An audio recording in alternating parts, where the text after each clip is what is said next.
মুসলিম সমাজে অন্যতম সম্মানিত ব্যক্তি হলেন মসজিদের ইমাম, খতিব ও ধর্মীয় ব্যক্তিত্বরা।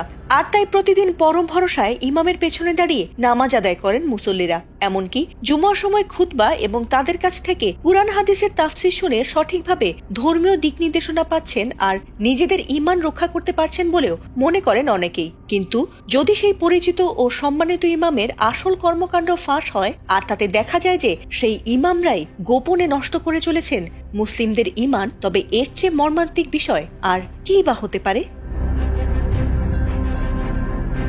এমন ভয়াবহ ঘটনাই ঘটেছে এবার ফরিদপুরের ভাঙ্গা উপজেলায়। সেখানকার কাউলিপাড়া ইউনিয়নের পশ্চিম মাইঝাইল ও বাগপুরা গ্রামে বুধবার হঠাৎ করে ছড়িয়ে পড়ে চাঞ্চল্য। অভিযোগ উঠেছে সেখানকার পশ্চিম মাইঝাইল জামে মসজিদের দায়িত্বপ্রাপ্ত ইমাম মুফতি হাবিবুল্লাহ এবং বাগপুরা জামে মসজিদের ইমাম মাওলানা মুফতি বিন কাসেম দীর্ঘদিন ধরে নিজেদের আসল ধর্মীয় পরিচয় গোপন রেখে ইমাম হিসেবে দায়িত্ব পালন করে আসছিলেন। আর তাদের সেই মিথ্যাচার এতটাই নিখুঁত ছিল যে শুরুতেই টের পাননি এলাকাবাসী। আর তাতেই এতদিন তাদের অন্ধভাবে বিশ্বাস করে আসছিলেন সবাই। কিন্তু ধর্মের কল বাতাসে নড়ে। আর তাই তো এবার খ্রিস্টান ধর্ম প্রচার করতে গিয়ে ধরা খেলেন এই দুই ইমাম। স্থানীয় সূত্রে জানা গেছে, দীর্ঘদিন ধরে তারা নিজেদের প্রকৃত ধর্মীয় পরিচয় গোপন রেখে সংশ্লিষ্ট দুটি মসজিদে ইমাম হিসেবে দায়িত্ব পালন করে আসছিলেন। একই সঙ্গে গোপনে মুসলিমদের খ্রিস্টান ধর্মে ধর্মান্তর করার দাওয়াতি কার্যক্রমে যুক্ত ছিলেন বলেও অভিযোগ উঠেছে। এ সময় তাদের কাছ থেকে খ্রিস্টান ধর্ম সংক্রান্ত কিছু বইও উদ্ধার করা হয়েছে।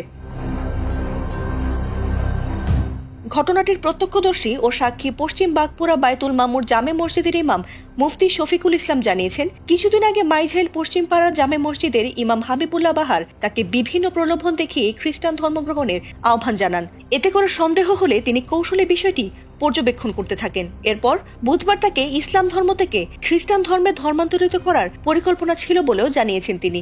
পরে বিষয়টি এলাকাবাসীকে জানালে গ্রামবাসীরা অভিযুক্ত দুজনকে আটক করে পুলিশের সোপর্দ করেন। এ ঘটনায় দীর্ঘদিন তার পেছনে নামাজ আদায় করা মুসল্লিরা হতবাক হয়েছেন আর ঘটনাটির ভিডিও ছড়িয়ে পড়তেই ক্ষুব্ধ প্রতিক্রিয়া জানিয়েছেন নেটিজেনরাও। ফাতিমা সুলতানা, এটিএন বাংলা।